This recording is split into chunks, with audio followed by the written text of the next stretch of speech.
এইবার হবে আসল বোঝাপড়া। হ্যালো, কে? আমি বিল্লু। ইরে হারামজাদা লাতখোর, তোকে বিড়ি আনতে দিয়েছিলাম, কোথায় পালিয়েছিস? না আসলে তুইও বিড়ি টানতে শুরু করেছিস নাকি? হারামজাদা, প্যাকেটে যদি এক পিস বিড়িও কম পেয়েছি।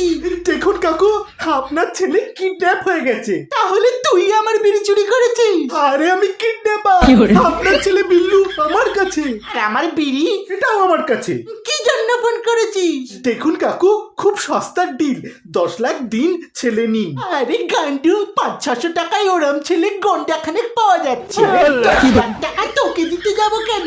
তাহলে কত দেবেন বলছেন? ইস্যু না, এই টাকা না দিলে বিল্লুর হাত পা ভেঙে চৌরাস্তায় ভিক্ষা করাবো। সেই তো খুব ভালো কথা। কালেকশন যে হবে তার 20% আমায় দিবি, প্রোডাক্টটা কিন্তু আমার।